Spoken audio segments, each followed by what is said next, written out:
சுற்றுல பேசக்கூடிய மாணவர்கள் மொத்தமாக அவர்களுக்கு 4 நிமிடங்கள் வழங்கப்படும். அந்த 4 நிமிடங்கள்ல 3 நிமிடங்கள் நீங்க பேசி முடிச்ச உடனே உங்களுக்கு ஒரு எச்சரிக்கை மணி கொடுக்கப்படும். அந்த எச்சரிக்கை மணிக்கு பிறகு 1 நிமிடத்துல உங்களுடைய பேச்சை நீங்க நிறைவு பெறுத்தணும்.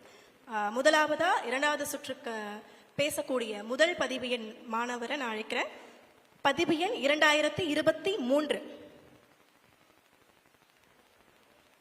பதிவு எண் 2023.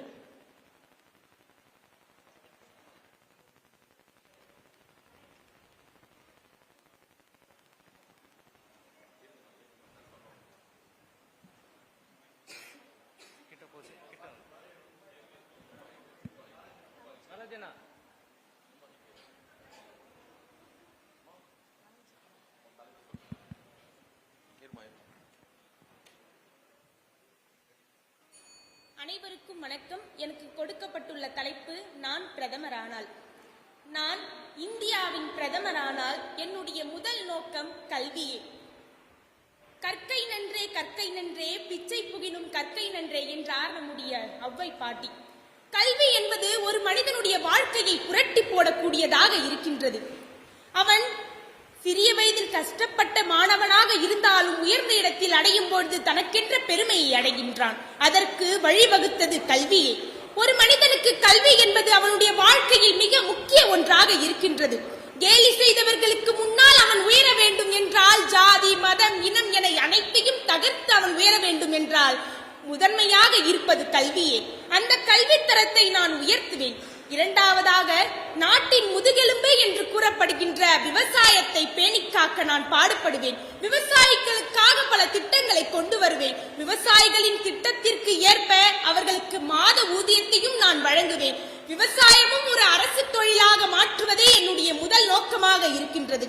அதே போல பெண் கல்வி என்பது சமுதாயத்தில் உயர்ந்து வந்தாலும் அந்த பெண்களின் அடிமைத்தனம் இன்றும் நிலைத்துக் கொண்டுதான் இருக்கின்றது. ஒரு வீட்டில் இருந்து ஒரு பெண் சுதந்திரமாக சென்றால் கூட உனக்கு பாதுகாப்பு எங்கே இருக்கின்றது, நீ சென்றால் பத்திரமாக திரும்பி வருவாயா என்று கேட்கும் நிலைமைக்கு தான் இன்றைய சமுதாயம் இருந்து கொண்டிருக்கின்றது. பெண்களுக்கான பாதுகாப்பான திட்டங்களை கொண்டு வருவேன். பெண்கள் தைரியமாக எங்கும் செல்ல வேண்டும் என்கின்ற உத்தரவை விடுவேன். பாரதி கண்ட புதுமை பெண்களாய் எங்கும் தடையின்றி தைரியமாக நடைபோட எனது பாதையை பெண்களுக்காக வகுப்பேன். அதையும் தாண்டி தாய்மொழியான எம் தமிழ் மொழியை உயர்வு தருவேன். உலகிலேயே அதிக பேசப்படக்கூடிய மொழி எமது தாய்மொழியான தமிழ் மொழி. தமிழ் மொழிக்கு இல்லாத சிறப்பு எழுது. நான் இன்பமாக வாழ இனியவை 40ஐயும் 2 அடியில் நான் உலகத்தையே ஆள திருக்குறளையும் 4 அடியில் 4 அடியாரையும் மழையை பற்றி கூற கார் 40ம் போரை பற்றி கூறக்கூடிய களவழி 40ம். அடடா, எத்தனை நூல்கள்! தமிழுக்கு என்றுமே எல்லையே கிடையாது என்ற அளவிற்கு உள்ள தமிழை மிக சிறந்த மொழியாக தமிழில் படித்தோருக்கு முதன்மையான வேலை வழங்கும் திட்டத்தினை கொண்டு வருவேன். தமிழே நம்முடைய மூச்சாக கருதிய என் தாய்மொழியை உயர்த்துவேன். ஏனென்றால் தமிழை விட மிக சிறந்த இந்த உலகத்தில் எந்த மொழியுமே கிடையாது, இருக்க போவதும் இல்லை என்கின்ற உண்மைதான். இதையும் தாண்டி இந்த காலத்தில் கூட்டு குடும்பம் என்பது குறைந்து விட்டது. கூட்டு குடும்பம் என்றால் என்ன? அப்பா அம்மா 2 குழந்தைகள் அவ்வளவுதான் என்கின்ற கட்டாயம் இருக்கின்றது. கூட்டு குடும்பத்தில் இருந்தோருக்கு வேலையில் முன்னுரிமை வழங்கும் திட்டத்தினை கொண்டு வருவேன். ஏனென்றால் கூட்டு குடும்பமே மகிழ்ச்சி இன்பம் துன்பம் என அனைத்தையும் பகிரக்கூடிய ஒன்றாக இருக்கின்றது.